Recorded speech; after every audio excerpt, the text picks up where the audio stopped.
321, 321. Can you hear me? Can you hear me? 321, 321. 321, 321. 321, 321.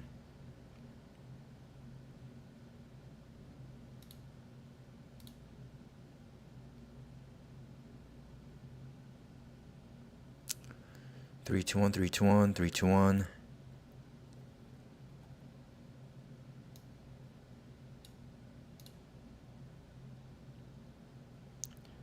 321, 321.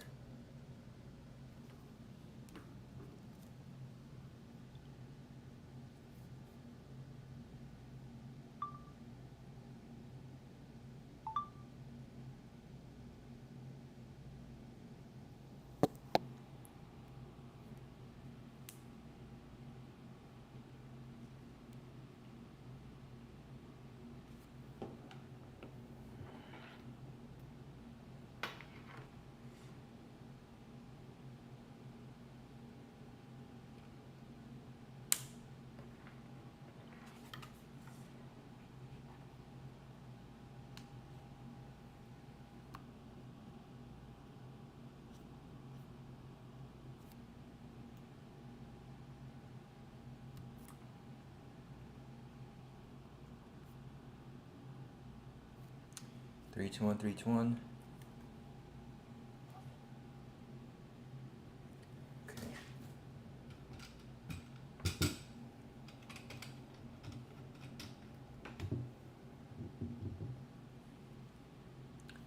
321, 321. Can you hear me?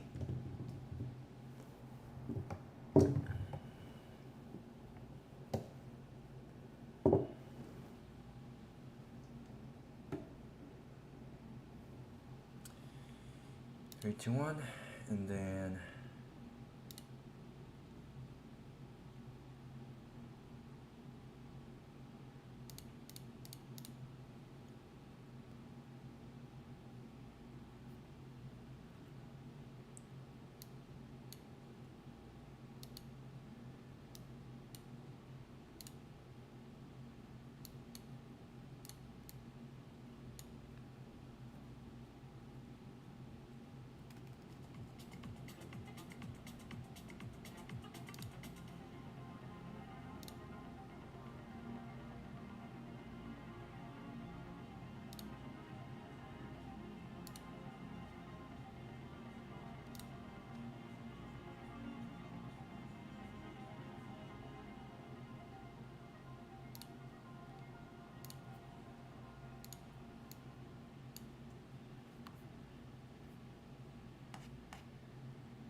'There we go, right? Is it happening?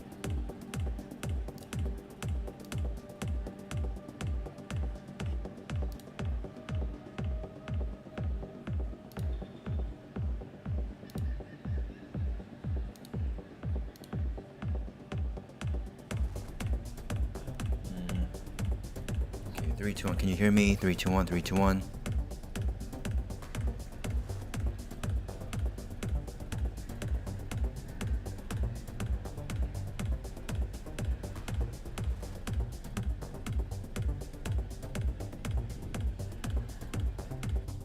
3, 2, 1, 3, 2, 1.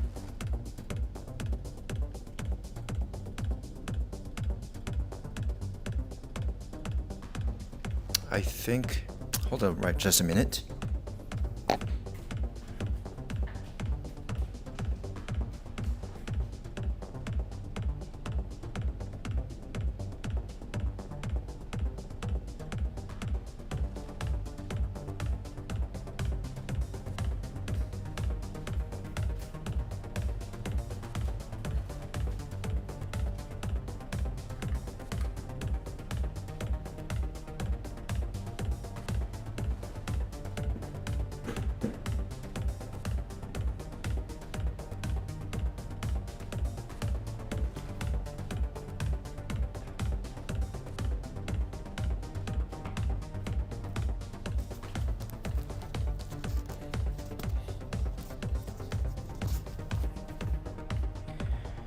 If you can hear me, please say something or text me something.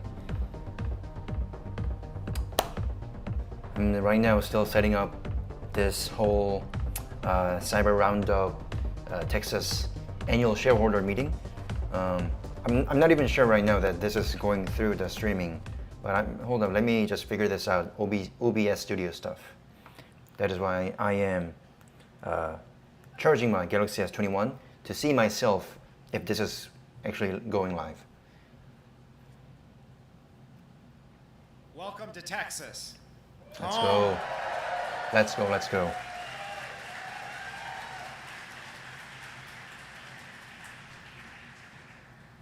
The home of Tesla. Yes. Fuck you, Delaware. Come on, just... My name is Brandon Earhart. I'm the General Counsel and Corporate Secretary. And this meeting's going to be in two parts. First, we're going to cover the 12 items that stockholders have been asked to vote on, as well as any other matters that have been properly presented. Second, our founder and CEO, Elon Musk, will provide a presentation.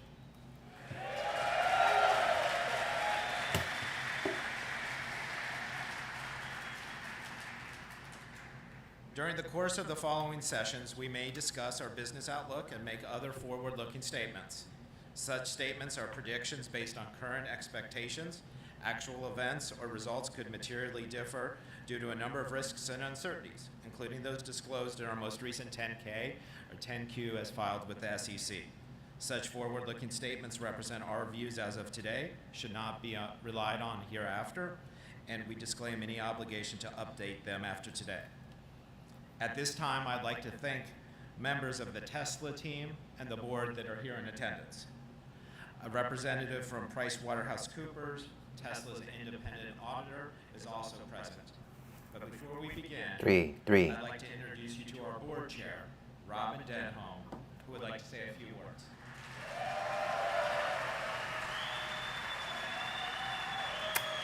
It's still charging. Now it's turning on. I'm not even sure this is going live right now. Thanks, Brandon, and hello, everyone. As chair of Tesla's board, I'm honored to welcome you all to our home. She's like UK, maybe Australian, by her accent. For our annual 2024 annual shareholder meeting. And when I say I'm honored to welcome you, our shareholders, I truly am. No other company in the world has such a diverse, engaged, and supportive set of shareholders as Tesla. No other shareholder base understands its company like you do, nor is as committed to Tesla's mission to accelerate the world's transition to sustainable energy like you are. It is a shareholder base whose interests the board are proud to represent. It is also a shareholder base that understands that in order to accelerate the world's transition to sustainable energy and a sustainable energy economy, Tesla needs to develop the most revolutionary technologies, not only in autos, but in energy and artificial intelligence as well. Our achievements this past year are steps towards fulfilling our mission. Some highlights include the Model Y becoming the best-selling vehicle in the world in 2023.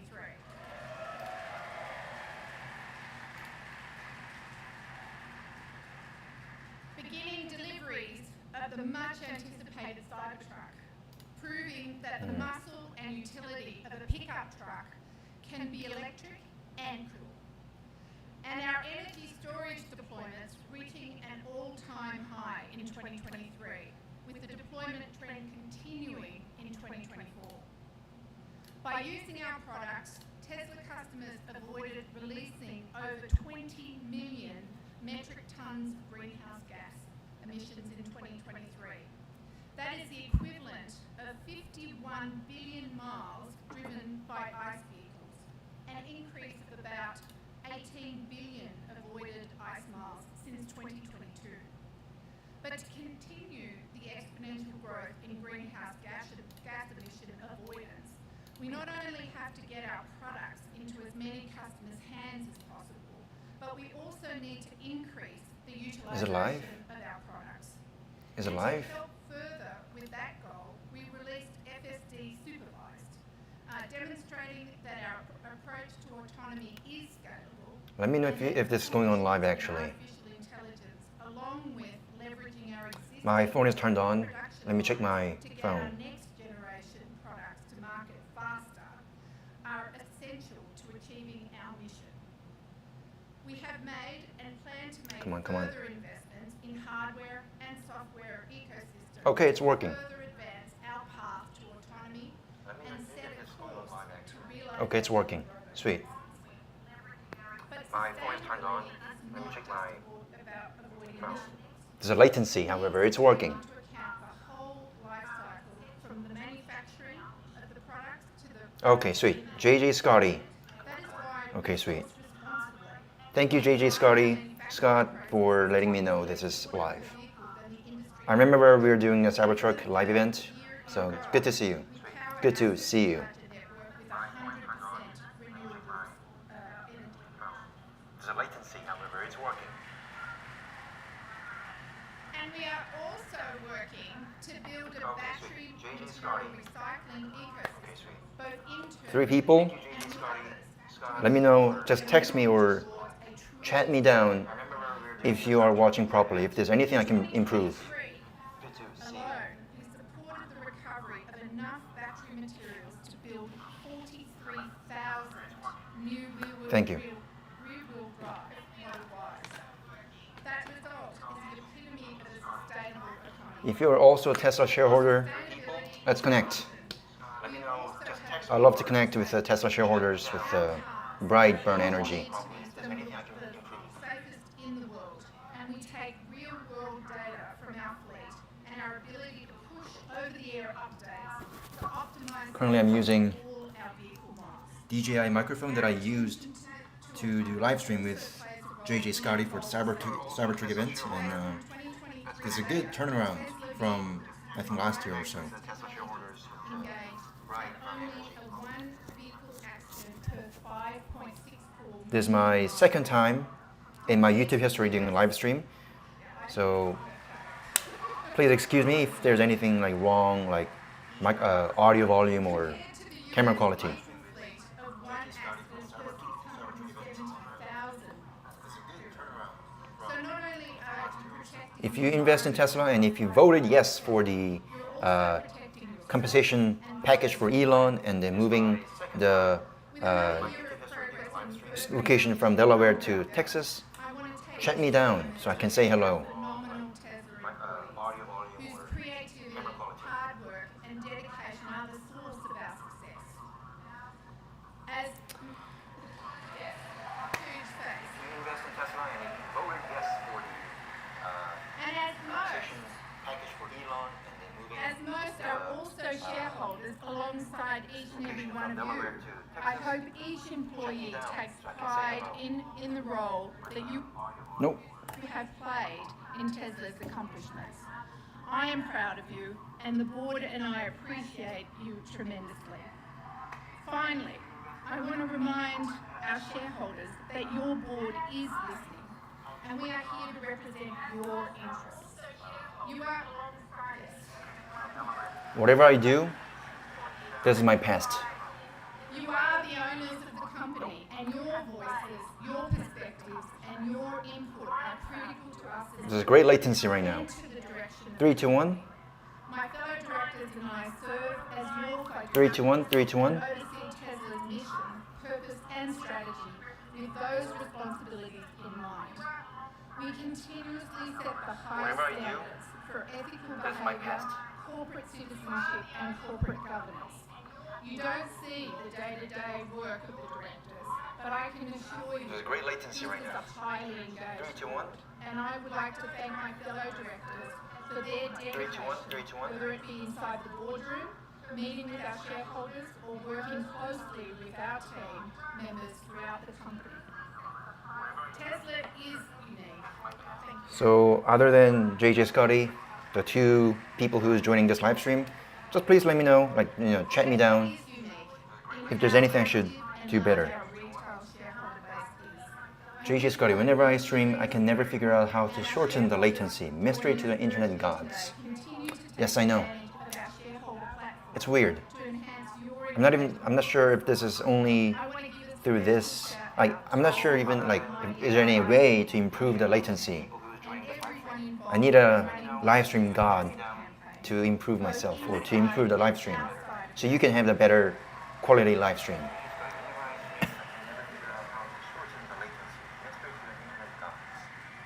Yes, I know.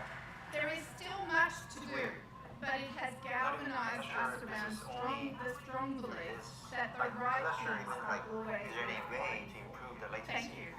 And now I'll hand it back. Live stream god to improve myself, Yeah. to improve the live stream. Now I'm going to hand it back to Brandon. Quality live stream. Please let me know. Please track me down if there's anything I can improve, like audio quality or video quality. Just track me down. So I will now call the meeting to order. The time is now 3:40 p.m. Central, Mm-hmm. and I declare that the polls are now open.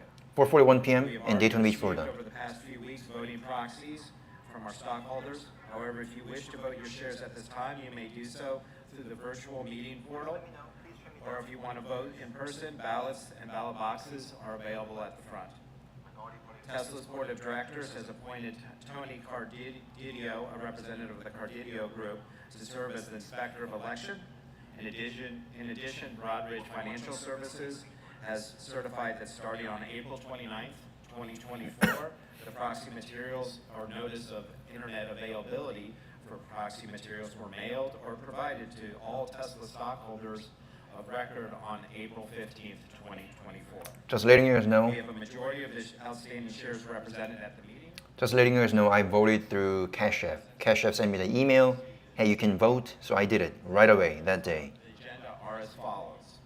There are 5 Tesla proposals. The election of 2 Class 2 directors, James Murdoch and Kimball Musk, to serve for a term of 3 years or until their respective successors are duly elected and qualified. To approve executive compensation on a non-advisory basis. To approve the re-domestication of Tesla from Delaware to Texas via conversion. There's a smelling salt by Juju Ratify Mifu. the 100% performance-based stock option award to Jujimufu. Elon Musk that was previously approved by stockholders in 2018. To all the Tesla shareholders and to the people who think about the future. Salute. To ratify the appointment of PricewaterhouseCoopers LLP as Tesla's independent registered public accounting firm for the fiscal year 2024. Tesla's board has recommended Please check me that down stockholders if you are vote for each live of with the me. 2 director nominees and for each of the 4 other Tesla proposals. We have also received 7 stockholder proposals that are described in the proxy statement. I would like to remind our stockholders that Tesla's board has prepared a statement in opposition to these proposals, which also appear in our proxy statement. So let's turn to the 7 stockholder proposals. The first one is an advisory vote regarding reduction of director terms to 1 year. Our board has recommended that our stockholders vote against this, as explained in the proxy. This stockholder proposal is proposed by Mr. James McRitchie, who has prepared a pre-recorded message. Thank you. We presented a similar proposal in 2021. 55% supported it, even though the board put up a competing proposal, accountability every other year instead of every year. Neither received the required 67% of shares owned. 90% of the S&P 500 have a declassified board. Most institutional shareholders will again support our proposal. Join them. The recent Delaware court case identified 3 legal deficiencies at Tesla. Directors were not independent, the facts of the pay plan presented to investors were misleading, and the board failed to negotiate properly. A major part of the cure is declassifying the board so shareholders can hold directors accountable or submit their own nominations. Matt Mascardi of Free Float calls proposal number 6 the most important vote today, since it may enable investors to change the board, bringing new skills and professionalism. John Chevedden's simple majority vote is the other crucial vote. Another important endorser is Nell Minow, co-founder of companies including proxy advisor ISS. The Musk premium is already eroding. Tesla is Musk's liquid piggy bank since it's publicly traded. His other companies are not. Either he sticks around long enough to use our shareholder capital to fund his other ventures, or he shifts his attention sooner if we reject his pay package and turn off the money tap. Bite the bullet. Prepare for a future that doesn't depend on a superhero dictatorship. We need to transition from a board dominated by friends and family to one of expert independent directors in engineering, software, and other relevant fields. Musk is a genius. I'm saddened to see him focus his attention elsewhere, but it is happening. Don't let him siphon off more from Tesla. We need to transition to a more democratic Tesla that can attract customers, employees, and shareholders seeking a better world ahead. Again, vote for number 6 and 7. Declassify the board for accountability. Lower the voting threshold for more flexibility. Vote now before the polls are closed. Your vote can make a significant difference in our future. Thank you. Thank you. Thank you, Mr. McRitchie. As a reminder, the board's response was contained in our proxy statement. The second stockholder proposal is an advisory vote regarding simple majority provisions in our governing documents. Our board has recommended against and are set forth for the reasons in the proxy. This stockholder proposal is proposed by Mr. John Chevedden, who is on the line to present this proposal. Mr. Chevedden, I would like to invite you to speak. You will have 3 minutes. 3 minutes. Why is it? Hello, this is John Chevedden. Proposal 7, simple majority vote.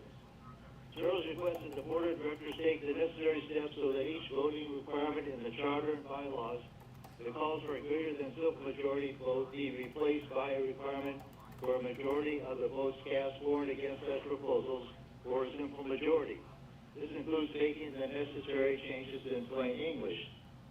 This proposal 7 is the exact same concept that the Tesla board of directors supported at the 2022 Tesla annual meeting. The 2022 Tesla board of directors proposal then won 98% support from the Tesla shareholders who voted. And the board of directors version of this proposal would I'm trying to figure out how to send a thumbnail of this live stream to the social media out there, like, you know, Instagram. To vote for their proposal. This simple majority vote standard proposal will help improve Tesla shareholder rights. Tesla now scores a dismal 10 in shareholder rights, with 10 being the worst possible score. The Tesla board of directors supported this proposal concept in 2022 and should do so today.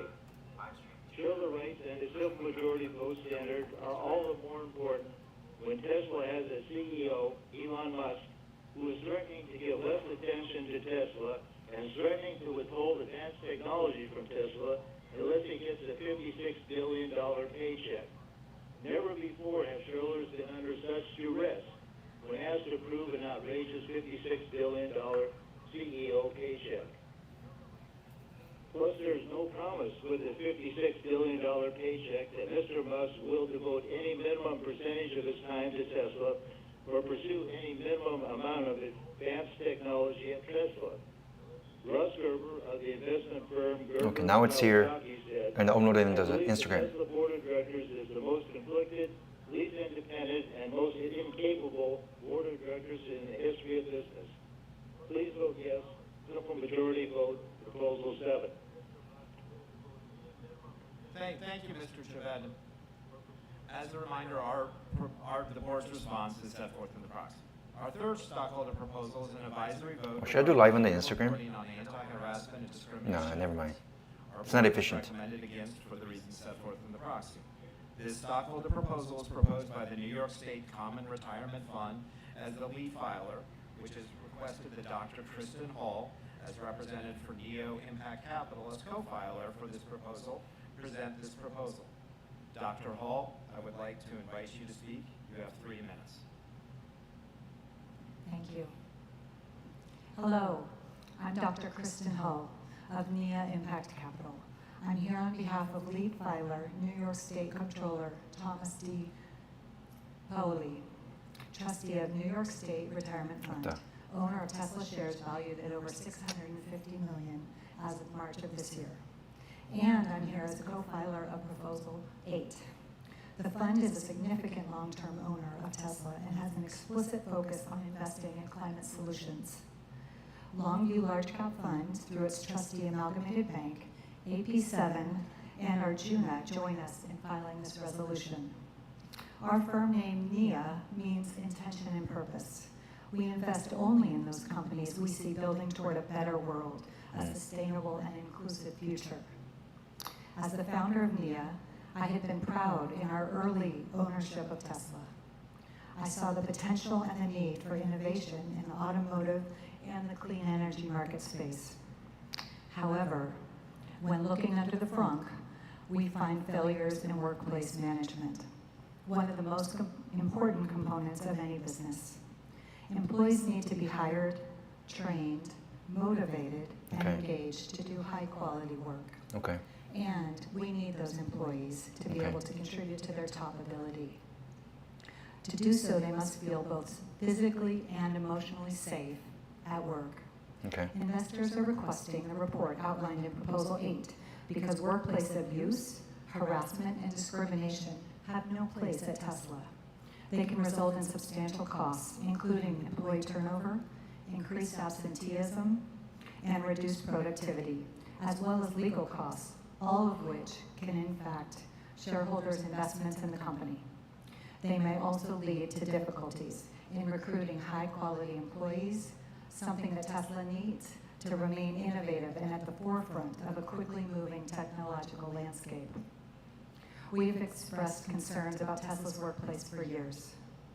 And year after year, more harassment and discrimination allegations have emerged with few visible improvements in Tesla's people management policies or practices to assuage our concerns.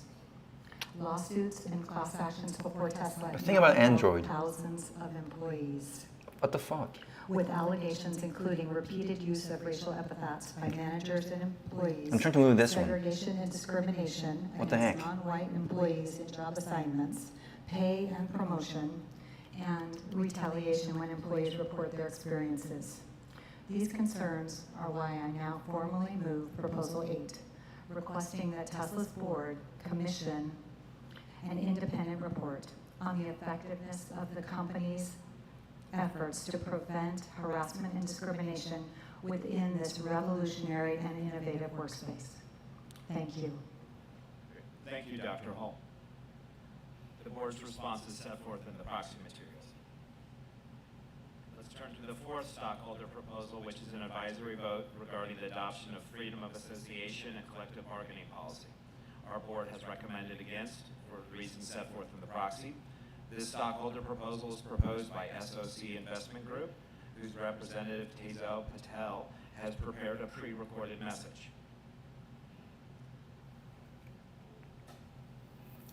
Hello, I'm Tezel Patel, the Executive Director of the SOC Investment Group, and I hereby move Proposal 9, a shareholder proposal requesting that Tesla Board of Directors adopt and disclose a non-interference and collective bargaining policy that upholds international labor rights standards in its operations.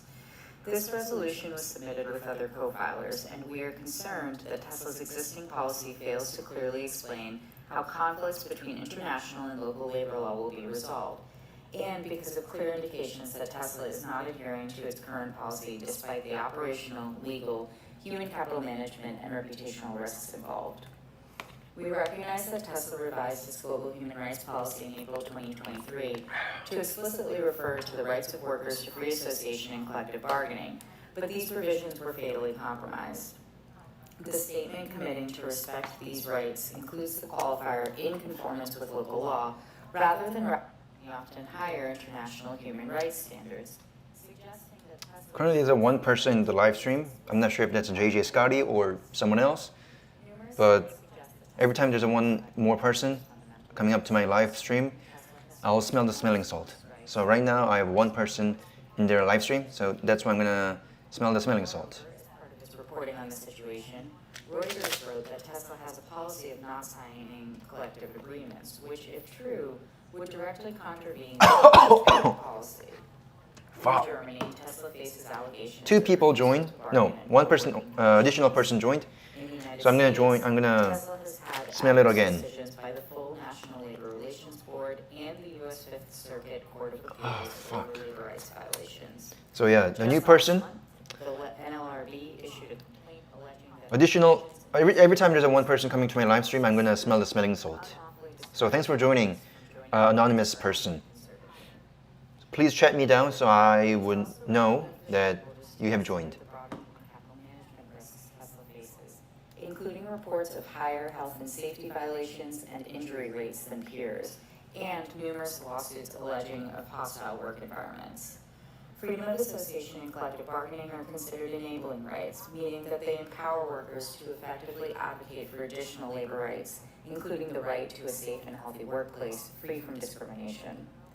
The adoption of a comprehensive labor rights policy that clearly articulates a commitment to non-interference, good faith collective bargaining, and adherence to higher international standards would help Tesla better mitigate these human capital management risks, as well as operational and reputational risks, like we are seeing in Sweden. Therefore, we urge you to vote for item 9. Thank you. Thank you, Ms. Patel. The board's response is set forth in the proxy. The 5th stockholder proposal is an advisory vote regarding reporting on effects and risks associated with electromagnetic radiation and wireless technologies. Our board has recommended against for the reasons set forth in the proxy. This stockholder proposal is proposed by Lendro Purcell, whose representative, Dr. Deborah Davis, has prepared a pre-recorded message. I am Deborah Davis, founder of Environmental Health Trust. I am speaking with you today on behalf of shareholder Lendro Purcell regarding her proposal seeking an annual report on the risks Another person joined? and wireless radiation I'll smell the smelling in salt. their products. I'm also speaking on behalf of millions of young children and pregnant women who are more vulnerable to wireless radiation, according to the American Academy. Thanks for joining my live stream. I'm the Please founding subscribe director to my of the channel. Board on Environmental Studies and Wow. Technology from the National Academy of Sciences, and I published more than 220 scientific articles on environmental health and have concluded, along with hundreds of other experts, that current exposures to non-ionizing electromagnetic fields, called EMF, constitute a serious and unrecognized public health risk. Tesla vehicles operate with a 1,200-pound battery that emits magnetic fields and also uses wireless equipment such as Wi-Fi and radar emitting wireless radiation. Tesla should provide transparent information on measured exposures and efforts to reduce them. The World Health Organization has concluded that both low levels of EMF and microwave or cellular radiation are, quote, possible carcinogens, the same category as some pesticides and gasoline. The companies that provide secondary insurance, like Lloyd's of London and Swiss Re, have long considered electromagnetic fields to be uninsurable, comparable to asbestos, due to potential health and environmental damages. Tesla shareholders have a right to know how the company insures itself against such risks. The fact that current levels may be legal does not mean they are safe. In fact, U.S. regulations were set more than a quarter century ago. It has been 3 years since the U.S. Circuit Court of Appeals for the District of Columbia determined that the FCC had been capricious in its failure to consider all of the science. And Chat me down if you can hear me well. If you are hearing this voice well, or the computer voice, or if I need to adjust the volume. Within the automobile or their other products. Infants and toddlers by law are strapped into seats to protect them during crashes, but they have no protection from EMF that can go more deeply into their thinner skulls. To mitigate risks for Tesla, the company could shield its vehicles and ensure wireless antennas could be easily turned off. Hardware and software changes can lower exposures generally. Tesla has developed extremely rigorous compliance and hazard screenings beyond regulatory requirements for certain toxic chemicals. Investors can encourage the company to take a similar leadership role regarding reducing EMF. It's time for the company to unambiguously compete on safety regarding wireless radiation and non-ionizing radiation emitted by its products. Thank you. Thank you, Dr. Davis. I wish I was there in Board's response is this set forth in Texas. the proxy. Let's move on to the sixth stockholder proposal, which is an advisory vote regarding adopting targets and reporting on metrics to assess the feasibility of integrating sustainability metrics into senior executive compensation plans. Our board has recommended against for the reasons set forth in the proxy. This stockholder proposal is proposed by Tulip Share Securities Limited, whose representative Constant Ricketts has prepared a pre-recorded message. Good afternoon, fellow shareholders. Thank you for your time. I'm Constance Ricketts, and today I'm speaking on behalf of Tulip Share in support of Proposal 11, urging Tesla to integrate sustainability metrics, including diversity among senior executives, into executive compensation plans. This proposal calls for robust, quantitative targets and transparent reporting to both resolve executive pay plan controversies and ensure our Another person joined at the live stream, stability and so success. Diversity I'm and going to independence smell the of smelling leadership salt. are essential for innovation and enhanced decision-making, while sustainability metrics and executive compensation reflect alignment with regulatory pressures, investor expectations, and responsible business practices. Thanks for joining my live stream. 75% Subscribe. of S&P 500 companies incorporating sustainability metrics into executive pay plans. Tesla fails to do so.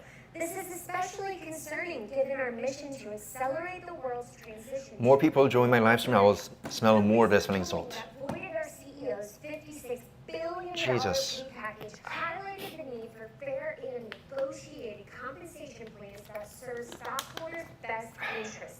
Tesla's proxy statement does not offer substantive. Also, you can say hi in the chat. I want to know if you are alive or just a bot. And lead to a different outcome. Likewise, the opposition to this proposal fails to show any evidence of an existing performance-based component integrated into the executive pay structure that respects established human rights due diligence processes and principles. Instead, it cites its human rights policy that is wholly unrelated to executive compensation and doubles down on the argument that the currently contested executive pay structure is the only means of motivation to achieve our company's mission. This commitment to the status quo essentially dismisses the ongoing controversies that Tesla must face and overcome, including softening sales, advancing competition, split focus in leadership, a 30% drop in stock price, reduced market cap, mass layoffs, human rights violations, and ongoing legal challenges. Tesla's executives absolutely should be duly compensated for innovative and successful business.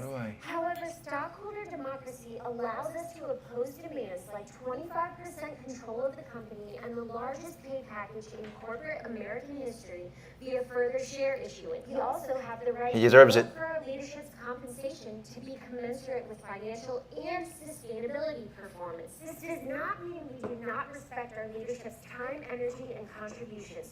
Quite the contrary, as it is our duty as stockholders to ensure long-term viability and success for our company. He deserves it. Thank you, Ms. Ricketts. The board's response is set forth in the proxy.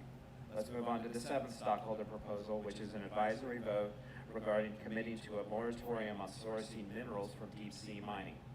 Our board has recommended against for the reasons set forth in the proxy. This proposal is proposed by As You Sow, whose representative Elizabeth Levy has also recorded a pre-recorded message. Good afternoon, Chairman, members of the board. My name is Elizabeth Levy, representing As You Sow, speaking on proposal number 12. It sounds like AI. We know more about the surface of Mars than we do about the bottom of the ocean. Even so, a new industry is moving forward to exploit the deep sea. We believe this industry poses risks to Tesla now and into the future. Deep sea mining is the process of dredging the ocean floor to extract battery-related minerals. It will indiscriminately destroy habitats and obliterate life in its path. Seabed mining could release carbon stores and toxic sediment plumes, poisoning marine food chains and disrupting sea life breeding and migration. The deep sea is complex and abundant with life. Its ecosystems are slow-growing and fragile, with little to no ability to recover from outside disturbance. Plans are moving forward to launch the process for commercial-scale deep-sea mining with or without regulation.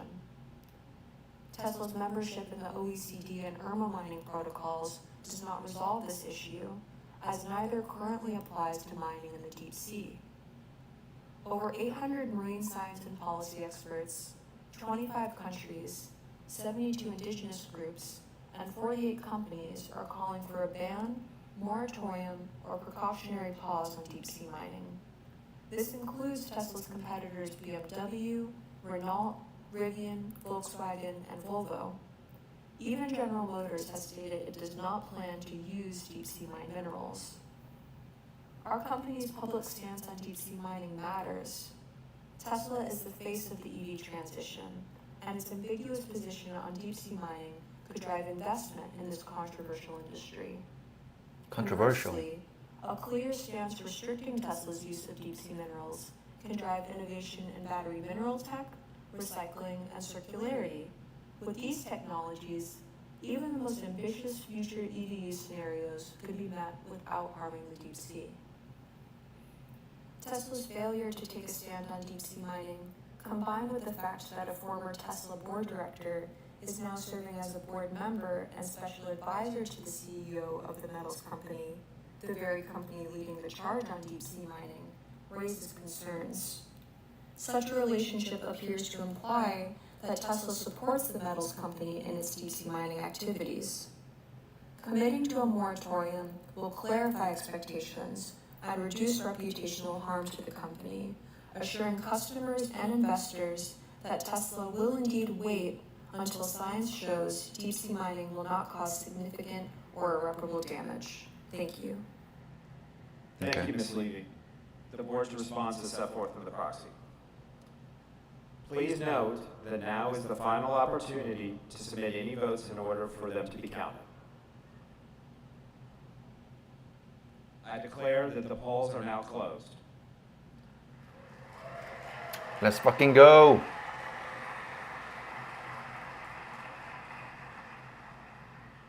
Based on the proxies that we've received and the votes submitted at this meeting, I'd like to announce the results on a preliminary basis.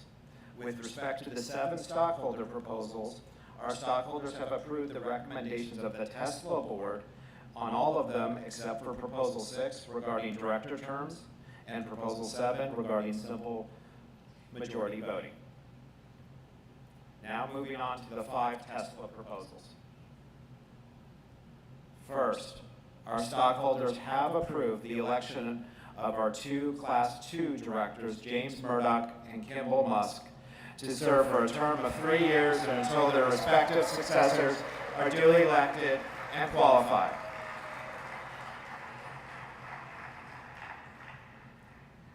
Second, our stockholders have approved executive compensation on a non-binding advisory basis.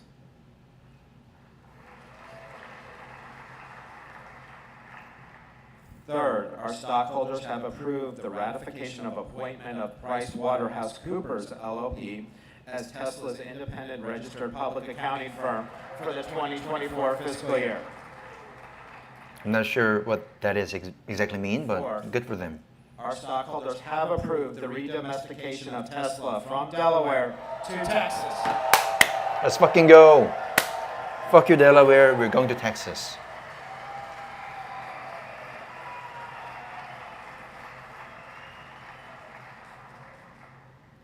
Fifth and finally, our stockholders have approved the ratification of the 100% performance-based stock option award to Elon Musk that was approved by stockholders in 2018.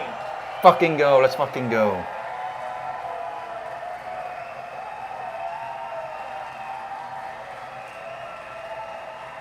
Everyone stood up. Of course, we all give applause to MIT Elon Musk and his company Tesla.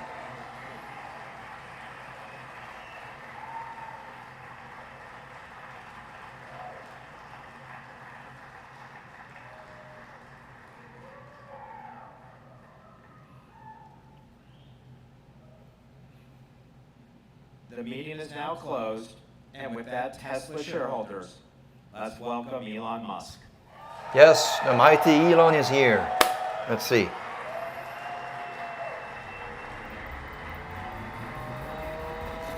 So fucking go.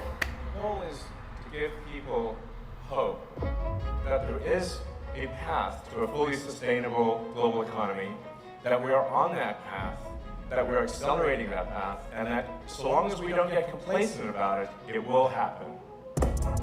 This was really the beginning of the end of the Tesla bubble. I actually think the company could go bust. Tesla's Model Y is the world's best-selling car, beating out Toyota's RAV4 and its Corolla model. Regarding FSD version 12, it is profound. The rate of improvement is rapid. It might be the biggest asset value appreciation in history when you can do unsupervised full self-driving. This just sounds like a story stock, autonomous taxis. I mean, can you really balance your checkbook with, sort of pie-in-the-sky predictions like that? If you ask the wrong question, the right answer is impossible. My prediction is that a majority of Tesla's long-term value will be Optimus. And that prediction I'm very confident of. It's very rare a product comes along that is seemingly impossible, that experts said would never be made. And this is one of those times. Finally, the future will look like the future. That is why the Cybertruck People exists. say, like, why'd you make it bulletproof? I'm like, why not? Energy storage deployments, the Megapack in particular, reached an all-time high in Q1, leading to record profitability for the energy business. This is the machine that builds the machine, and the factory is the product. And this building is the most advanced car factory that Earth has ever seen. If you value Tesla as an order company, this is the wrong framework. If somebody doesn't believe Tesla's going to solve autonomy, I think they should not be an investor in the company. That is very true. But we will. Diamond And we hands.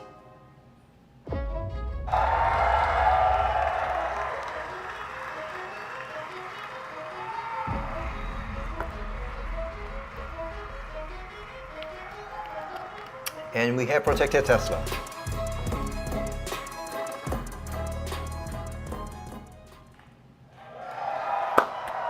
Let's fucking go. He jumped. He dances.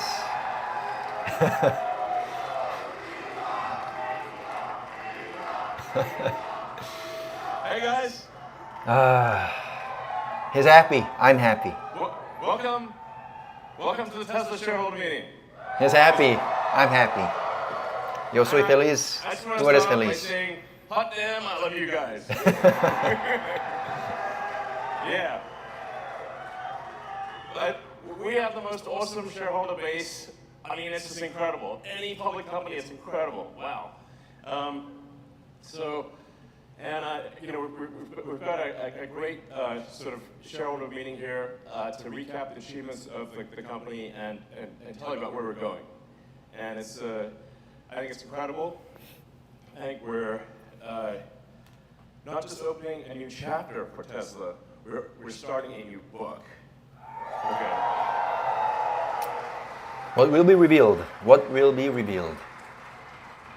So those of you who have been following Tesla closely understand, like you get it,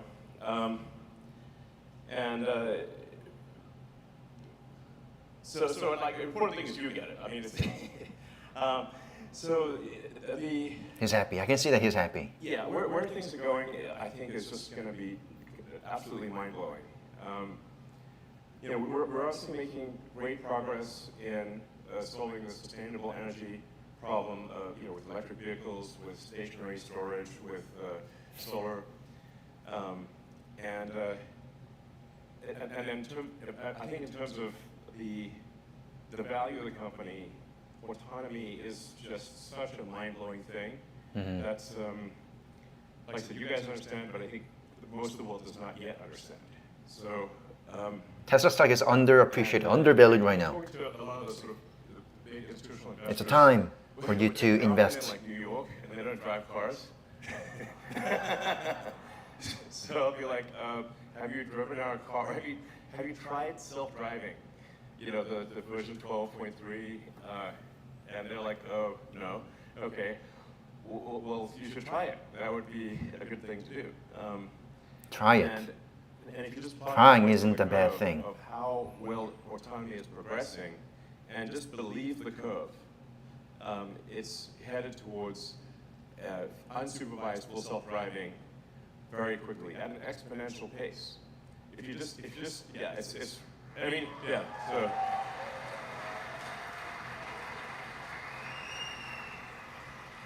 It's really as simple as that. And in fact, I'd invite you to just do it personally.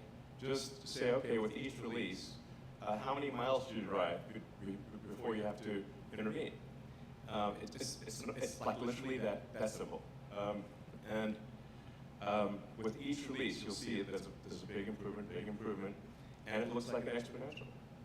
So, and it's very clear that that will actually go to the point where it is actually far safer than a person driving a car.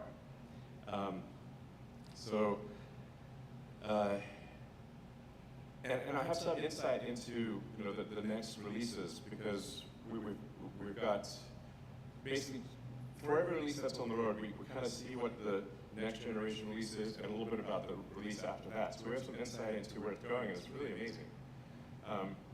No question whatsoever that will far exceed human safety. Yeah, no question. So, and I think I have mentioned this, but like sometimes it's like helpful to sort of reiterate and connect some of the dots, because sometimes people wonder, well, how do you go from this big fleet to actually monetizing the fleet in an autonomous situation? And it's actually a combination of it's like Airbnb and Uber to some degree. So like there'll be some cars that Tesla owns itself, it's kind of like an Uber fashion. But then for the fleet that is owned by our customers, it will be like an Airbnb thing. You can add or subtract your car to the fleet whenever you want. True. So you can say, like, I'm going away for a week. At just one tap on your Tesla app, your car gets added to the fleet, and it just makes money for you while you're gone. Yeah. Makes sense. So you can say you can add it to the fleet for a few hours, for a few days, for a few weeks. Whenever you want it back, you can say come back, and the car will come right back. And I'm highly confident that it will far exceed the value of, like the revenue made by the owner of the car will far exceed the actual monthly payment. And then Tesla will obviously take a rev share on that, but most of the money will go to the owner of the car. And this is actually going to work. This is what will happen. So I mean, mark my words, this is simply a matter of time. Now, admittedly, I'm a little optimistic sometimes. Let's kill the auto insurance company who's charging us so much. Fuck them in the ass. They're charging us so much. They're ripoff. If I wasn't optimistic, this wouldn't exist. This factory wouldn't exist. You know?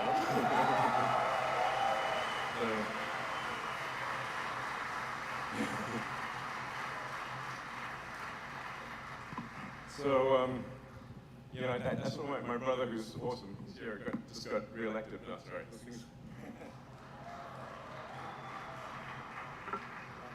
So, like a little anecdote, when we were kids in school, my brother would tell me the wrong time for the bus so that I wouldn't miss the bus. And then I'd be upset with him, like, why did you tell me the bus was going to come earlier than it was? And he's like, well, otherwise you'd be late for the bus. This is an actual thing that would happen. So I guess I've been sort of pathologically optimistic from birth. But that's the reason all this stuff is happening anyway. It's like I got to be somewhat pathologically optimistic. But I do deliver in the end. That's the important thing.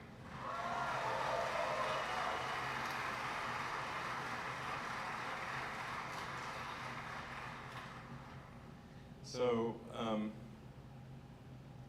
yeah, it's really just going to be something else.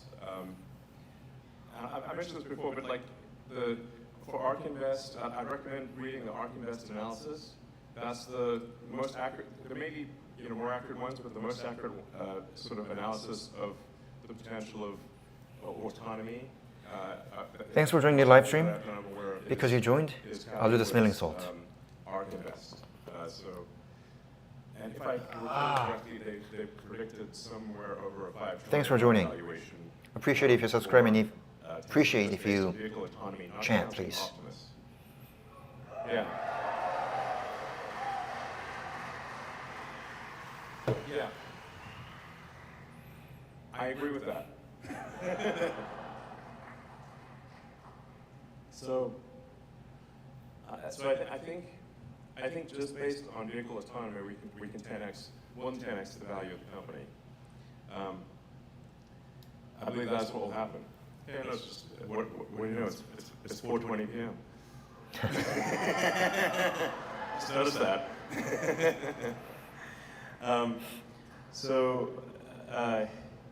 You know. He's happy. Just as I am, and just as other I think that's shareholders. I think that's pretty accurate. But there's this. It actually gets way crazier when you think about the Optimus robot, which is really a humanoid robot that is intended to, be able to do anything you want it to do. To be, your companion. It can be at your house. It can sort of babysit your kids. It can teach them. Be a teacher. It can do factory stuff. I think that the ultimate ratio of, say, how many super useful humanoid helper droids do you want? Like, who doesn't want a C-3PO, but a C-3PO plus R2-D2 plus, plus. It would be pretty awesome. I think everyone in the world is going to want one. I do. Everyone. I do. If I had money, I would buy it. Obviously, robots in industry, making stuff, and so I think the ratio of humanoid robots to humans will probably be at least 2 to 1, something like that. 1 to 1 for sure. So, which means like somewhere on the order of 10 billion humanoid robots, maybe 20 or 30, and so then it's like, okay, well, let's say. You kind of make, let's say the build rate is, I think the build rate will be probably something ultimately like 1 billion a year, humanoid robots, like actually. And if Tesla just has a 10% share of that, and it might be a lot more than 10%, and there's, we make like 100 million Optimus units a year. For reference, the auto industry is roughly 100 million vehicles per year. So that, sort of similar ballpark, at least within an order of magnitude.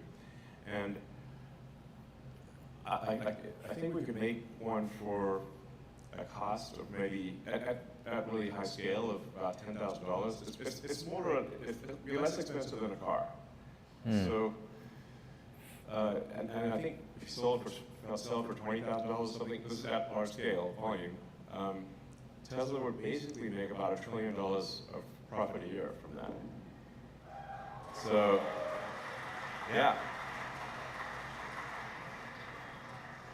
If the price earnings multiple is, say, 20 or 25, something like that, that would mean a $20 trillion market cap from Optimus alone. And probably 5 to 10 from autonomous vehicles. So, I think it's actually conceivable, it's within the realm of possibility for Tesla to achieve a valuation 10 times that of the most valuable company today.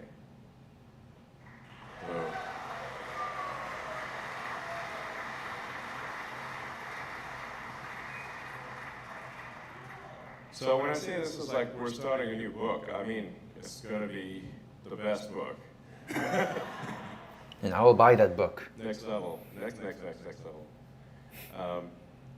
No, we need to make sure these robots are nice to us, and that's very important.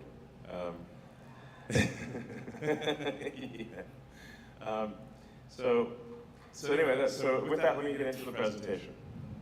Blah blah blah blah blah blah blah blah. Why is he laughing like that? Oh, man. I think it might be worth us just putting a word limit on future shareholder Tesla proposals. it's like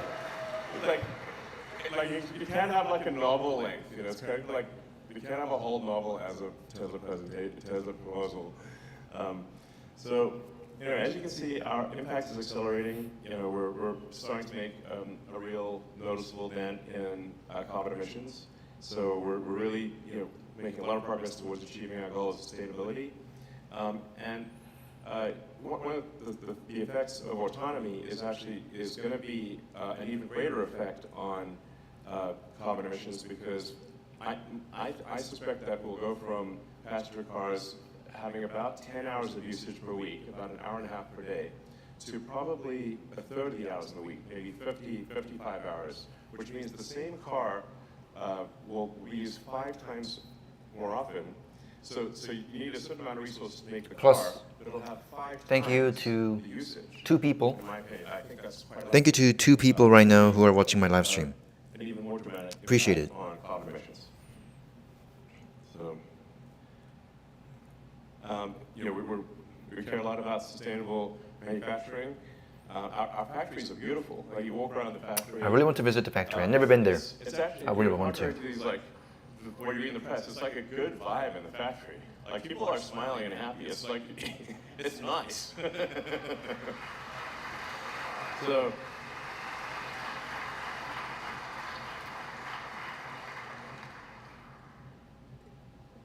So yeah. So I mean, we do care. We actually do care a lot at Tesla about doing the right thing, and you know, we're not going to be perfect, but we do care a lot about doing the right thing. So our vehicles are water efficient, energy efficient. You know, we try whenever possible to use renewables for powering the factory, and you know, do our best to do the right thing. Our batteries are lasting a lot longer. I got too many things, man. Anyway, the batteries are lasting a lot longer, which is good. Safety is good in the factory. We're improving the affordability of EVs. You know, Model Y is comparable to a BMW X3, but its actual cost of ownership on a monthly basis is much lower. We were #1 in EVs globally last year. Let's go. So, yeah. Let's fucking go.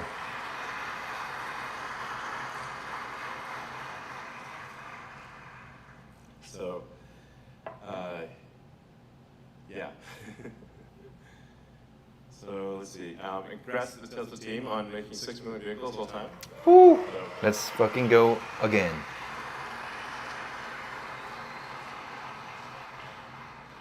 So I mean, the Tesla fleet is really becoming very substantial. I mean, it's going to be 7 million vehicles by the end of this year, over 7 million vehicles. So,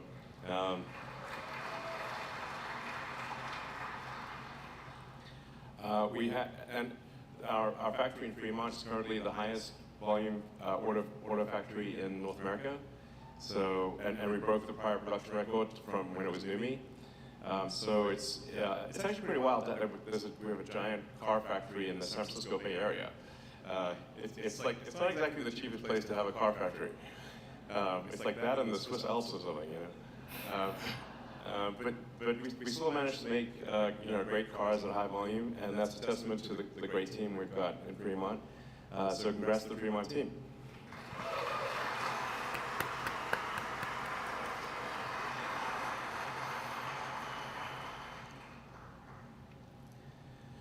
And you know, a lot of people were saying the Cybertruck is like fake, it's never going to come out. You know, and now we're shipping a lot of Cybertrucks. We hit a weekly record of 1,300. Very impressive. Very impressive. And you know, I think with the Cybertruck, it really is something special. Like, you know, people sometimes have like different opinions on the Cybertruck, but if you really want to know if something is cool, if it's a great product, like show it to a kid, okay? Like no filter, okay? The kid's got like no filter, like a 5-year-old, 6-year-old, something like that, or even 3-year-old, and say, which car do you like? Cybertruck.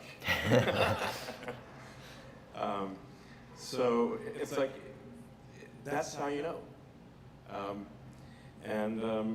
It's finally something that it just looks like the future. It is the future. And it drives so well. It's comfortable. It's just a fantastic product. I think it's our best product, and it's a lot of innovation. It's got a 48 volts low voltage system.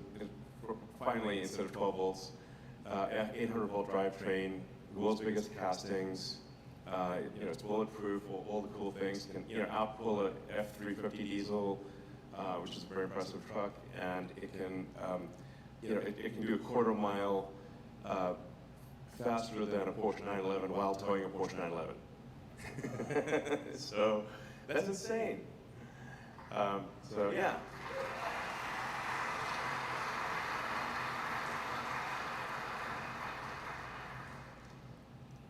And if you think about it, like how often do companies make products that move your heart, that are really special?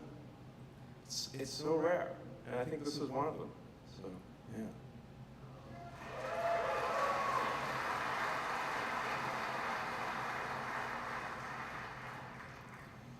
And we launched the upgraded 3, which is actually a fantastic car. It is. I recommend trying it out. Never rode one, but I've It's seen really one. a great It's car. amazing. And it's only $216 after gas savings, like total cost of ownership. It's basically $200-something when compared to a gasoline car, similar gasoline car. So it's really a great deal and a fun car. And the performance, Well-Free performance is, it's faster than Porsche 911. It's just a great car. So, yeah.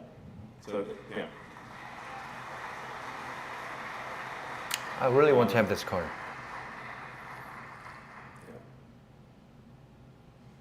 Yeah. And of course, Model Y became the best-selling vehicle globally. And this is something that we predicted. Like I said, in 2022, Model Y would be the biggest car in the world by dollar volume sales, and in 2023 it would be the biggest in unit volume, and it was. And again, this year it will be the best-selling car on earth. So, yeah. Congrats to Tesla. Congrats to Tesla.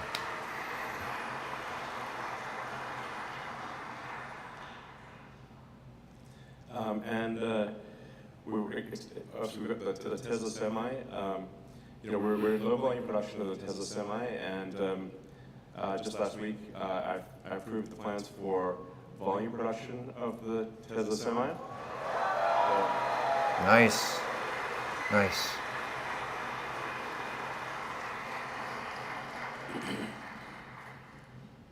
So we're going to make a lot of semi-trucks. We're going to start off with, it's something, I think it'll actually move the needle financially. It's not like it's not a small thing. And the thing about commercial vehicles is that companies that use them are super objective. It's not like, it's actually, I mean, obviously we're going to make it have cool style and be an awesome car, but for commercial vehicles, the companies that make the buying decisions, they just look and say, like, what are the numbers? Like, is this cost less to transport or cost more to transport than say, a diesel truck? And the thing is, the economics are much better than diesel truck. It's kind of basically a no-brainer. If you're a transport company, you don't use an electric, the Tesla electric semi, you're just losing money. Why would you do that? You don't like money, okay. But if you do like money, then I recommend using a Tesla Semi. And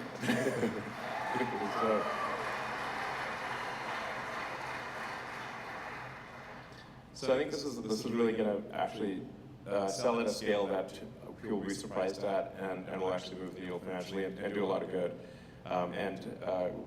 Also for CO2 and sustainability, because semis are driven all the time, actually, even at much smaller numbers, they have a very big effect on total carbon emissions solved.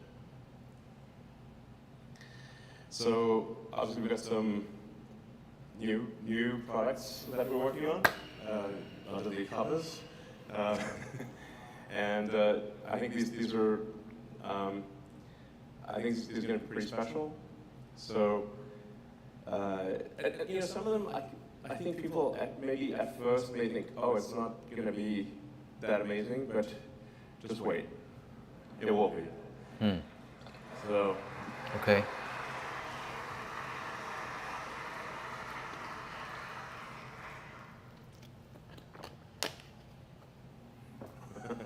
So our supercharger network is continuing to grow. You know, rumors of the death of the supercharger are greatly exaggerated. We are, in fact, continuing to grow the supercharger network significantly. In fact, this year, I think we'll deploy more superchargers this year that are actually working than the rest of industry combined. Just FYI. So. Now we are going to be more careful about, like, you know, the capital efficiency of where we deploy superchargers. But for sure, any place that has congestion, any sort of missing parts of the map that we're missing, we're going to put the superchargers there. So even for the remainder of the year, we expect to spend about $500 million on supercharger deployment. So it's very significant. It'll be a well spent $500 million. So this is you know, it's a lot. So. And we need more. And this is actually not showing a bunch of new markets that will be opening up later this year and next. So we're obviously we want Tesla to be worldwide, and there's still a lot of countries that we, you know, have 0 to very few Teslas, and we want Tesla everywhere. So there are a lot of new markets that we're going to open up later this year and next. We need more and more. We're also opening the superchargers to other companies with the that's the adapter to the old somewhat clunky connector. But our goal is to be helpful to other car companies. So any other car companies that are going electric, we do want to be helpful to them with our supercharger network. So we're providing them with adapters. And enabling them to have access to the Tesla supercharging network, because we think it's better to do that than to create a walled garden that inhibits EV growth.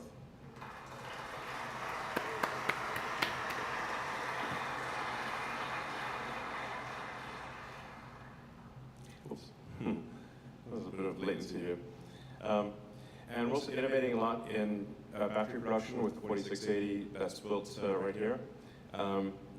And it's a hard problem, you know. Like there are entire companies that just make battery cells. That's all they do. But we're making good progress. Like all the Cybertrucks that you see use the Tesla 4680 cell. We have a clear path to the 4680 being, we think, probably the most competitive cell from a manufacturing efficiency standpoint. And so it is a hard problem, I have to say. There's quite a lot of brain damage required to be good at cell manufacturing. It's like a brain damage high. But I think it does give Tesla resilience in the face of if there are changes in the, I don't know, geopolitical situation somehow.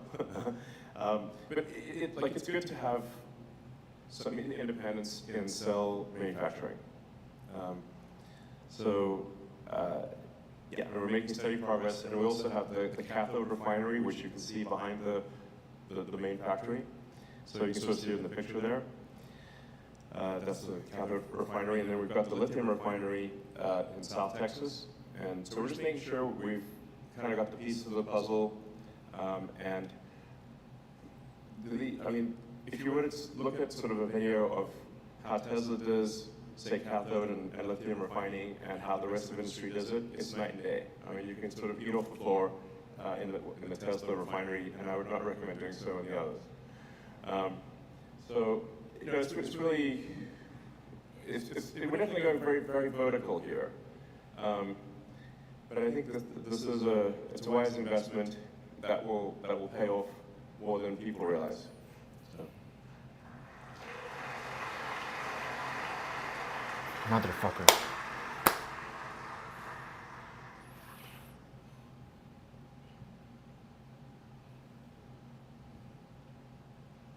I don't think this thing's working.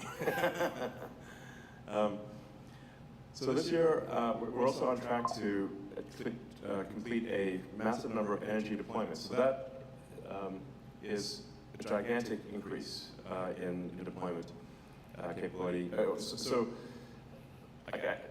We seem to be tracking to sort of a 200 to 300% year-over-year growth in energy storage deployment in stationary pack. So it's giant. And the limiting factor really is being able to build more megapacks and build more Powerwalls. So we're ramping up production of the Powerwall 3, which is really a game changer for at the personal level. Powerwall 3, it usually takes about 3 iterations of any given technology to really, for it to be something where it's like, okay, now we're really hitting the sweet spots. Powerwall 3 is like an epic product. The Megapack is also, I'd call it sort of iteration 2 of Megapack is also an epic product. With the Megapack 3, which is, I don't know, probably a couple years away, we'll start actually absorbing more and more of the substation of the sort of power electronics. So I sort of think you want to get to the point with the Megapack where you can literally just take the high voltage power lines and plug them in. There's no substation. We just plug them in. Just drop it down and plug it in. And now it works. Okay. Which is like mind blowing for the utility industry, by the way. Like they're like, what? I need some visual. Yeah, you just plug the wires in and it'll work for very high voltage. So that I think is actually going to be major. So this is anyway. So yeah, this is great. Excellent work by the energy storage team. By the way, I really appreciate for the 2 people who's watching the live stream right now. Services and other are also looking good. So we're actually now making money on the services and other stuff. So this is a kind of a big deal. Right? Yeah. So let's see. Yeah, it is. This is obviously way more than a car company. We do a lot of software at Tesla. About, I don't know, roughly half or a very huge percentage of the engineering we do is actually software engineering. So Tesla's, I'd say, as much a software company as it is a hardware company. This is a very big deal because car companies are not software companies normally. So this matters a lot. So things like our automotive software for energy storage, all the software that controls the cars, the Megapacks, the Powerwalls, the solar, obviously for AI and full self-driving are a big deal. Insurance, service and collision. Please come to the Florida Tesla Insurance. Internally that helps, like we call it the Tesla operating system internally. That is TOS. Above what any other company has. I think probably better than any Fortune 500 company. The Tesla internal software is just way better. So very true. It's just far more than what people normally think of as a car company. And Tesla is also the leader in real-world AI. So there's really, this is a big deal. Like Tesla is ahead of Google, Meta, OpenAI, anyone on real-world software actually taking in video and making decisions based on video. No one is even close. And it's getting better, I'd say, with each passing month, if not each passing week. So, yeah. Keep up the good work, Tesla. I trust in you.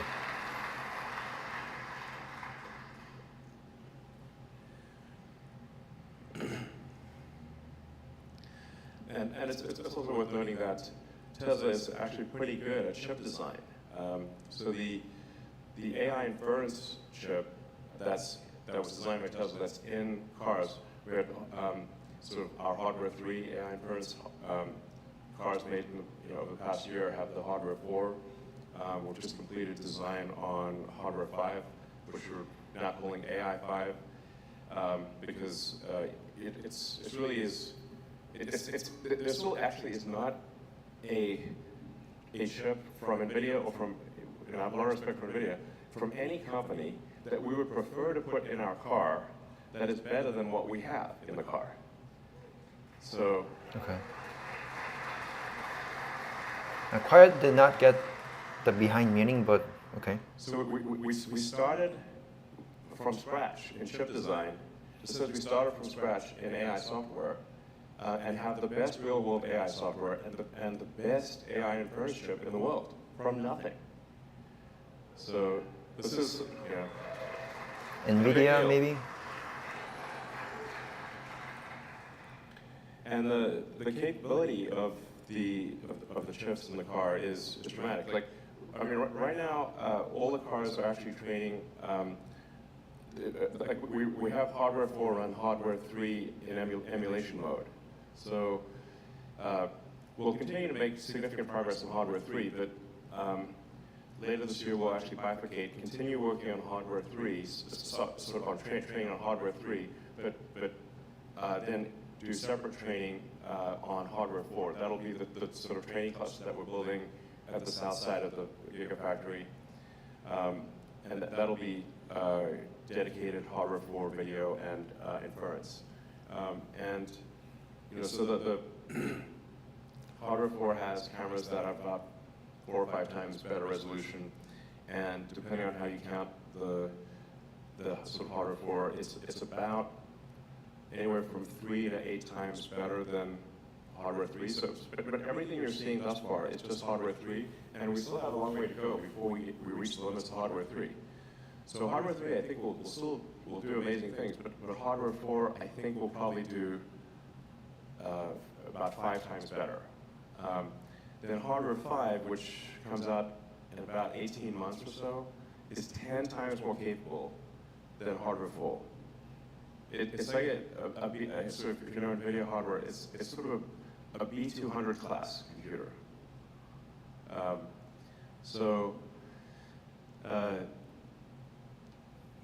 That's like this. So what we'll just progressively do is improve how many nines of reliability the car gets, and then of course that will go into Optimus as well. So the same chip will go into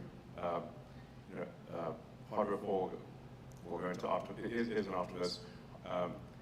Hardware 5, AI 5, which we're switching from hardware 5 to AI 5, will be an Optimus and in all cars in about 18 months. And it's really just a staggering amount of compute, and it's very power efficient compute. So it's got to be, because if you're in a mobile application like a humanoid robot or a car, you can't just be sucking down 10 kilowatts, like you can at a data center. So you've got to be very power efficient. So the sort of hardware 3 and 4 are only a few hundred watts. Yeah, this is hard.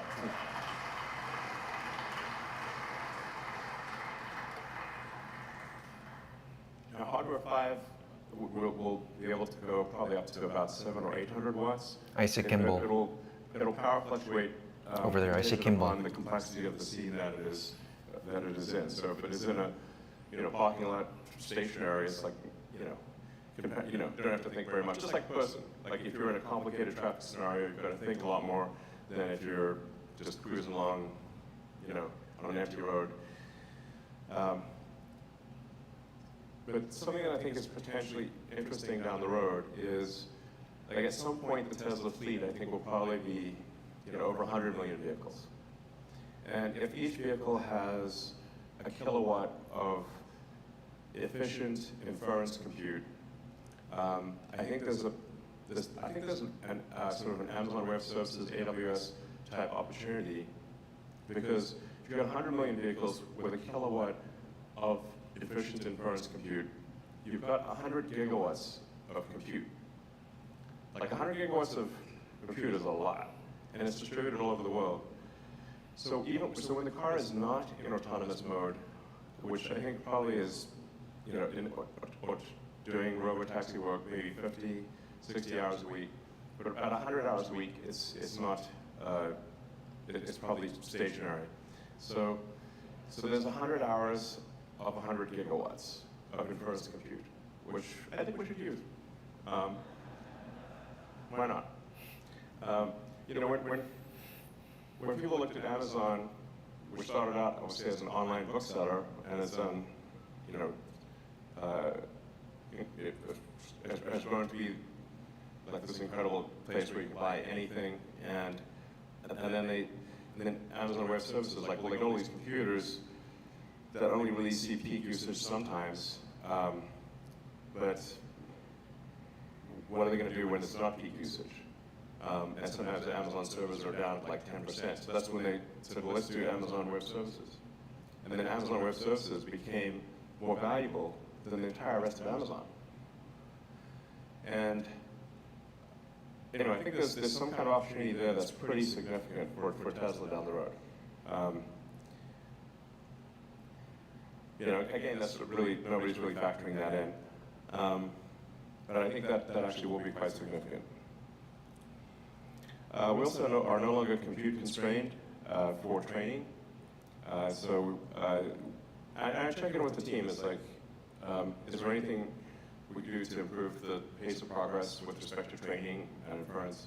And currently that is not the limiting factor. In fact, the limiting factor right now is that the amount of miles between interventions is so long that it takes quite a while to figure out which version is better than the other version, because none of them are requiring any interventions. So it's like, if you start getting to like thousands of miles between interventions, or you're like 10,000 miles to get an intervention, then the average person only drives about 10,000 miles in a year. And if it's like in an urban environment, and the average speed is 20 miles an hour, I mean, so our professional test drivers get pretty bored, frankly. They're like, okay, I drove all week, and there was no intervention. Like the highlight of the week would be like, yes, an intervention, finally. It's like getting to that point. So this is where actually having a giant fleet is extremely important, because we can deploy a new FSD model and run it in shadow mode and see how well it performs. Compare how the human drives the car versus the new self-driving build, and then analyze that delta in shadow mode, like the shadow knows, or doesn't know, as the case may be, and then be able to assess by getting billions of miles very quickly with the giant fleet. Like that, basically, that data engine is incredibly helpful. Like, actually, it's not possible to solve the self-driving problem without having millions of vehicles on the road. True. So that's actually it's like figuring out clever ways to test how good the next FSD build is actually the limiting factor right now. And of course, like I said, we are building another training data center right here, which will be dedicated to hardware 4 training. So we'll bifurcate hardware 3 and hardware 4 training later this year. We'll keep improving hardware 3, but we're going to uncork the full capability of hardware 4 as well. So, yeah.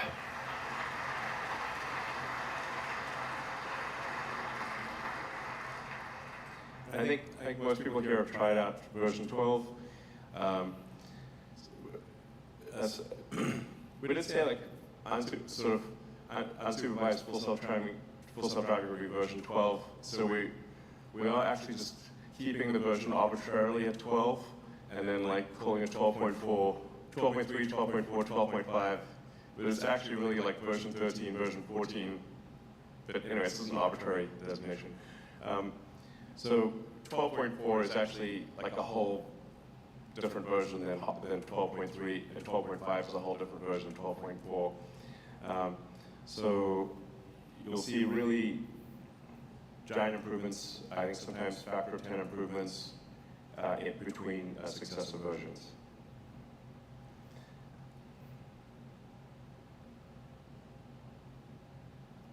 More? And Maybe? As I mentioned, the way it'll work for the existing fleet is you'll be able to add or subtract your car to the fleet as you like.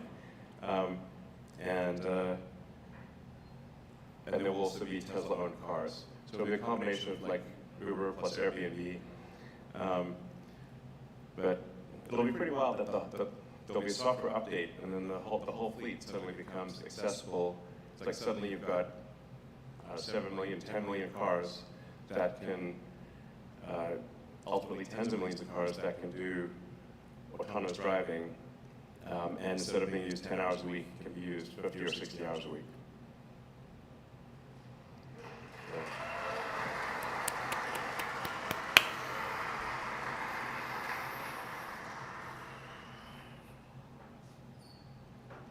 So it's pretty wild to just be in Palo Alto with a bunch of cubes, and then a human robot just walks past. We've made a massive amount of progress with Optimus in a short period of time, from someone pretending to be a robot dancing in a suit, to a pretty hodgepodgey robot, to a robot that is actually doing useful tasks in the factory today. So we have 2 Optimus robots in our Fremont factory that are doing basically this task, which is taking cells off the end of the line and placing them in a shipping container. Inteligente. And yeah, we actually have quite a few of these cruising around our offices in Palo Alto.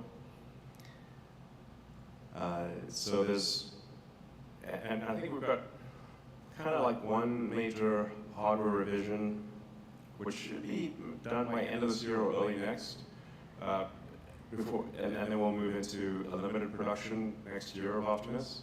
Limited production for use in our factories, where we'll test out the product, as sort of eat our own dog food or whatever the electronic equivalent of that is. But I think like next year, my prediction is next year we'll have over 1,000, maybe a few thousand Optimus robots working at Tesla.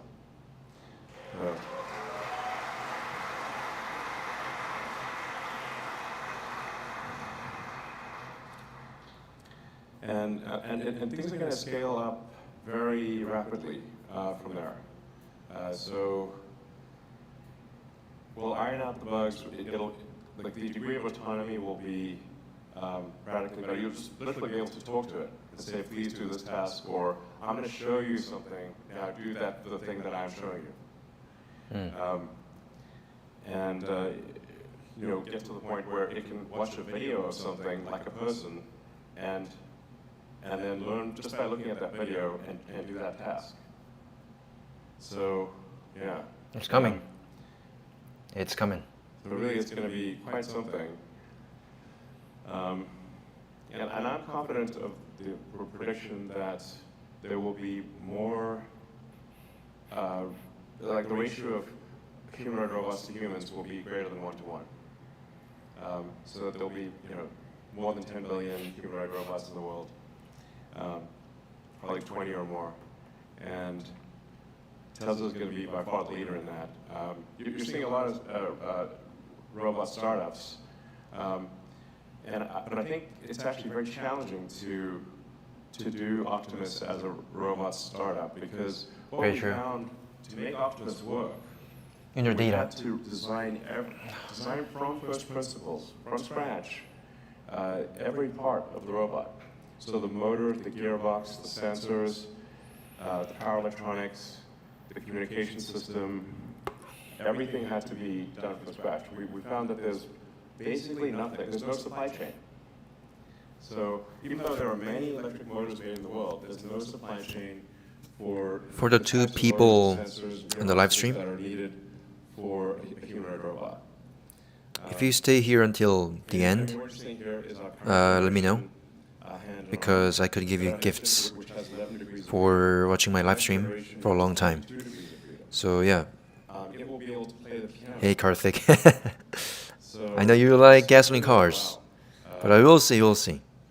Maybe your future wife can love Tesla, and your wife is so beautiful they might fall in love, and we'll see. If you stay until, yeah, if you stay here until the end, the two people, I could give you gifts. So let me know who are watching. Maybe let me know the PayPal account, maybe something. I think we've got the world's best mechanical engineering for gearboxes and for electric motors, power electronics. We have the resources to do that. It applies quite well. And then you also have to have the brain. You need a power-efficient inference computer, which we've got for the car, and we'll be using an Optimus. You need AI, you need the best in real-world AI. Tesla's the best in real-world AI. So you need all of these. You need a very strong hand of cards in order to make a compelling robot. And then you also need to be very good at scale manufacturing. True. So in order to have the robot not cost like hundreds of thousands of dollars, in order to make it cost like $10,000 or $20,000, actually you need to design for manufacturing and be very good at manufacturing. And in my experience, prototypes are easy compared to volume manufacturing. Prototypes are easy, production is hard. That is very true. Relatively speaking. So Tesla has the production capability, it has the engineering capability. Making a concept car is easy. Putting that real design into production is hard. Even the most optimistic estimates that I've seen for Optimus, the optimist, I think undercount the magnitude of what this robot will be able to do. As I said at the beginning of the presentation, I agree with the ARK Invest analysis that autonomous transport is sort of a $5 to $7 trillion market cap situation. Optimus, I think, is a 25, literally $25 trillion market cap situation. So. Time to invest in Tesla before the price per share goes so high. No, I don't want to trivialize what's necessary to get there. I mean, it's an immense amount of work that is required to get there, like super difficult. But we are moving very fast down that road, and we're going to make it happen. So, thank you.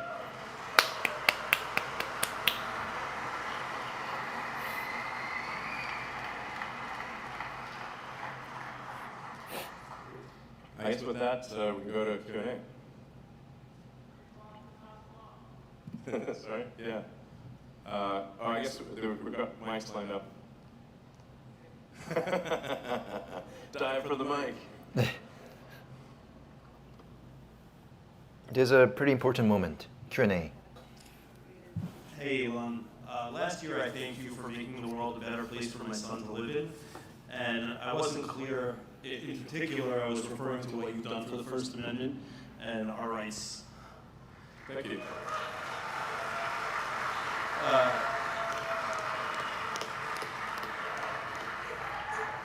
History will not forget it, and the sacrifices you made and the risks you took will pay off and have paid off. Thank you.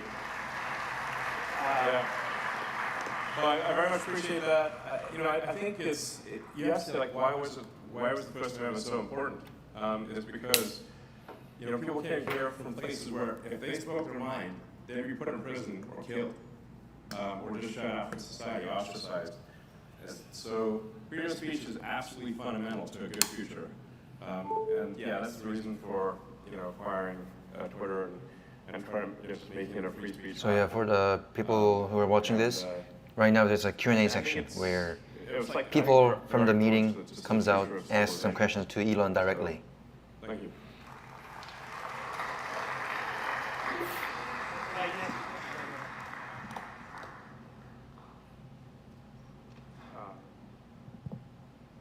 Hey, Elon. My name's Ronnie. I'm on your right side. How's it going? Hey. I work for Tesla Sales in Orland Park, Illinois. And I was always wondering, do you think Tesla could ever move forward towards bundling software as like a package to, possibly increase take rate for FSD, maybe bundle it with premium connectivity and future software options? Well, I think we definitely want to encourage people to try FSD, and one of the things that sort of I think probably makes sense is that when we have a significant improvement, every time we have a significant improvement in FSD, give people, give all customers like a 2-week free trial. So like, hey, we've made an improvement to FSD, try it for another 2 weeks. With 12.4, we finally get rid of the steering wheel nag, which I know is driving people crazy. Thank heaven for small mercies. Even just something like that, not having the steering wheel nag, and obviously having far lower intervention count, like far more miles between interventions. So I think I think keep sort of offering people free trials of FSD every time we make a significant improvement.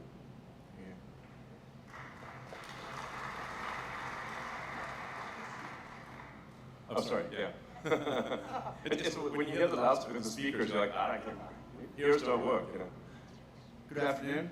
Yeah. 2 questions, actually. First, after $56 billion, you can afford to probably take your kids to Disneyland now. Is that where you're going? Well, I mean, by the way, it is worth emphasizing that it's Tesla stock that I have to own for 5 years. So, it's not possible to it's not actually cash, and I can't cut and run, nor would I want to.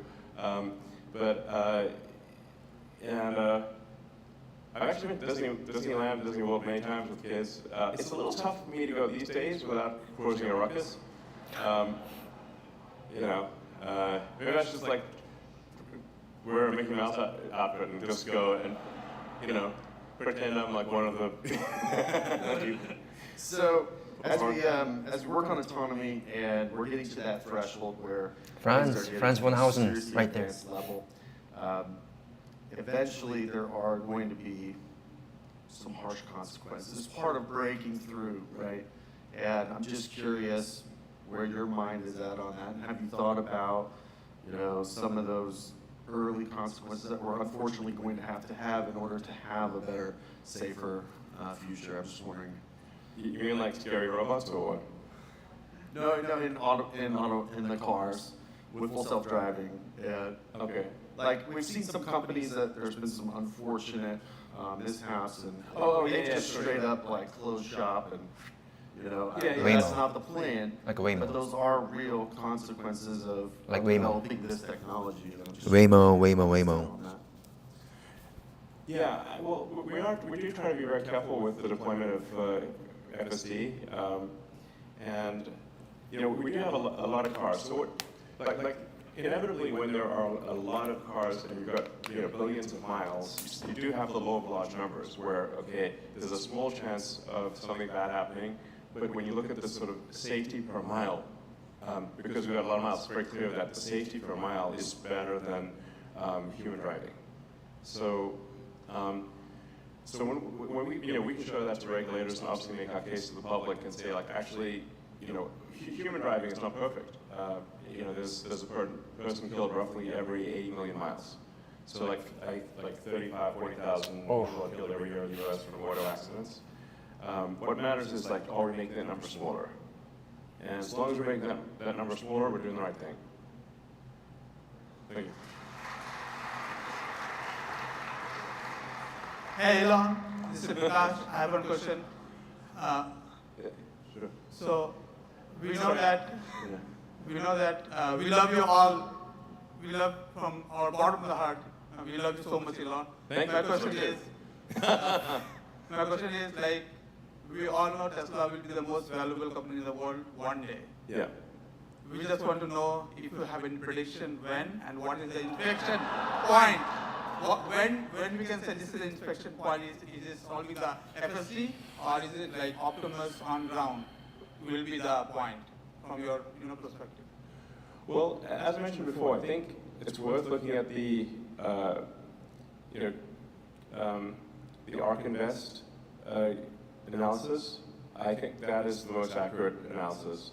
Their prediction is, I think, $5 to $7 trillion by 2029 market cap. So more than 10 times what things are today. Only 5 years. I think that is accurate. Thanks to whoever joined my live stream. Therefore, I'm going to smell the smelling salt. Hey, huge fan, and I think history will show that you had a profound impact on humanity. So I think that's just given. And just a couple of questions, I guess. Thanks for joining the live stream. By putting cars on Turo. And I found that about half my renters is the first time they're driving a Tesla, and then the other half really want to buy one after they've tried it out. So I guess a couple questions. When could we expect maybe the referral program to come back, if it would come back? And could we also get a passenger van, like a 12-passenger van, sometime soonish? I'll add that to my list. So the referral program,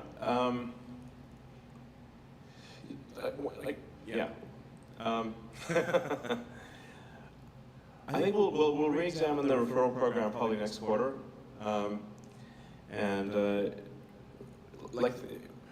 it is very important to sort of look at what is the fully considered cost of a Tesla. So with the referral program, it effectively increases the price of the car. So is the price increase, what is better for the end customer? A slight price increase because of the referral program or not? But I think we'll re-examine that, I think, in next quarter and see if it makes sense. I think some kind of referral program does make sense. But I think for a lot of people, by far the biggest thing we see is that people just can't afford the car. That's the biggest thing. That's the limiter on demand. Lower the price and I'll buy it. You can imagine in the limit if there was, say, an 18, if Model Y costs less than $20,000, it would sell probably 5 million units. It would be insane. So now that's not feasible, today. But I think working on figuring out ways to make more affordable vehicles is really the game changer. For most people, it is really not a question of whether they want a Tesla. They do want a Tesla. They simply do not have enough money to afford one. Very true. So we have to make it affordable. That's essential. Yes. Thank you. Reduce the battery cost. Reducing the battery cost is I just wanted to introduce myself. My name is Hamza. First off, thank you for introducing me to Roundup. He and I are now close thanks to you, and I moved to Austin thanks to you. So my question is basically, for FSD transfer, I think that should be something that should be ongoing. I think not only on the benefit of you for getting more people on the fleet and getting statistics and info, but also as Tesla owners, it makes us want to get the next model and transfer over. For instance, the thing that's been holding me back is wanting to wait for the FSD transfer again. So is there a reason why you haven't implemented that for ongoing time? It is pretty complex for us to do this. It sort of adds a fair bit of complexity to the sales process. Yeah, and it is tough because we've got to earn revenue somehow. Transfer is tough.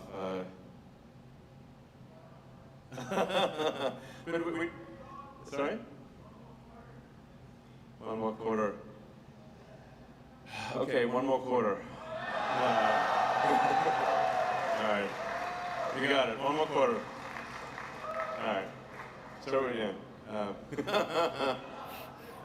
All right. Oh, Elon, thank you for hosting us. If you can see me, I'm trembling uncontrollably. I really look up to you, shareholder, consumer. Tripled my humble, tiny little portion of your shares the last 2 days, just being engaged, knowing we're coming here, and appreciate you hosting up shareholders, and it just means so much to us. You're welcome. You're an absolute idol. This question comes because I care about you as a human being, but in the context of being a shareholder, unlocking these values of optimists, we need you. And just with all the global uncertainty, you're so high profile, just want to make sure you're doing everything to take care of yourself, safety, and health for the future of the company. I say that because I care about you as a person, but since this is a shareholder meeting, in the spirit of shareholder value. Well, thank you. I appreciate the kind sentiments.